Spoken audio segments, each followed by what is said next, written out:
So with that in mind, we are going to do some pelvic floor work, and this is postnatal pelvic floor work, and it is actually for anybody really, and it's really important to feel that the pelvic floor is beginning to become stronger, become more engaged, and just to be able to heal this part of the body, because when you've had your baby, and it doesn't matter whether you've had a C-section or whether you've had a vaginal delivery, your body, your pelvis will have carried your baby for 8-9 months, and there will have been pressure down an increasing amount of pressure down on the pelvic floor organs, on the muscles within the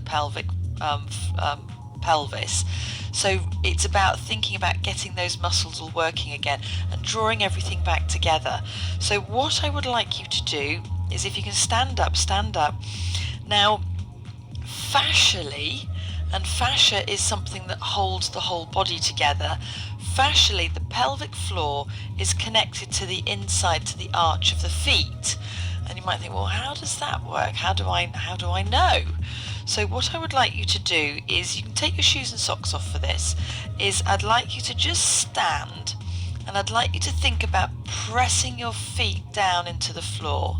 So you might be lifting up your kneecaps or whatever, it doesn't matter, but I'd like you to press your feet down into the floor, feel that extra weight into the feet, and then just let go. So again, as you're standing, just press those feet down, and again, press your feet down. So you may feel a connection, you may not, you may feel the pelvic floor tighten a bit, so just see how that is for you. Okay, so now what I would like you to do is just slide your hands down your thighs.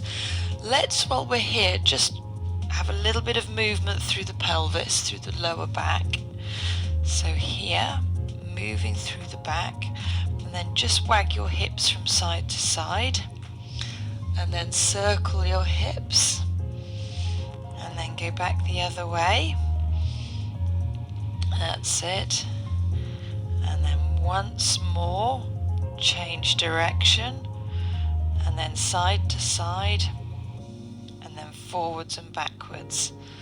Okay, so in this position here, I'd like you to think about having 4 points on your feet, so 2 on your heels and 2 across the toes. So as you're standing, press down evenly on those 4 points and then let go. So press down. So come and place your hands on your knees. So feeling and sensing those 4 points, I want you to press down into the floor as you come up. So it is effectively a little baby squat. So you don't have to go very far down. I mean, you could be holding onto a work surface.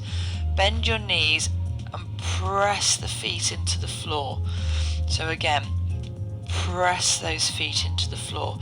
So from there, changing the angle of the feet.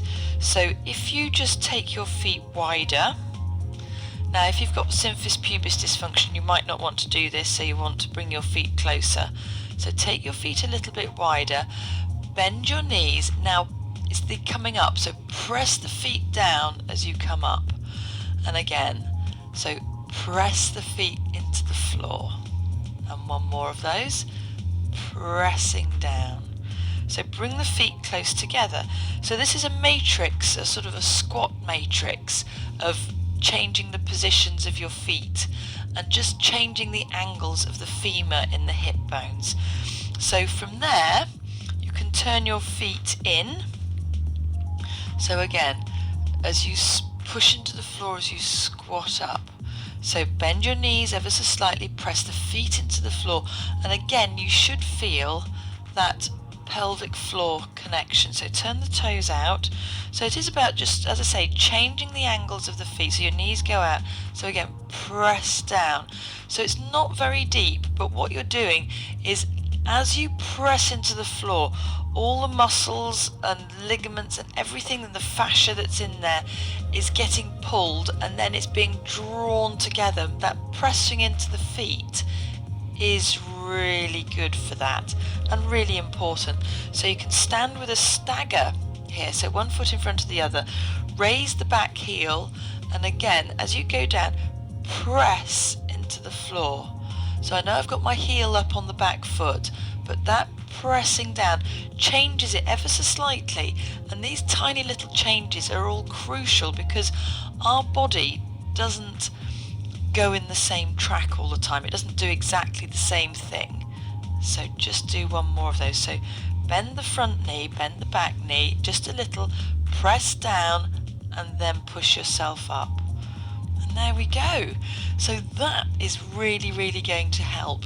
Another thing that's going to help is to hip hitch. So if you just take the foot off the floor, lift and drop the hip.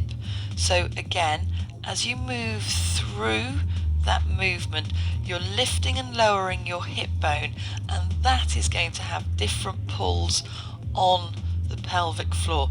And you only need to do a couple of minutes every day, and it's so you're not necessarily thinking about lifting up through the middle exit and engaging. You're doing movement as well, which is where the pelvic floor is at its best, and then come to stand. So I hope that helps with some ideas. Keep walking, keep getting outside, and that's really important too. So well done.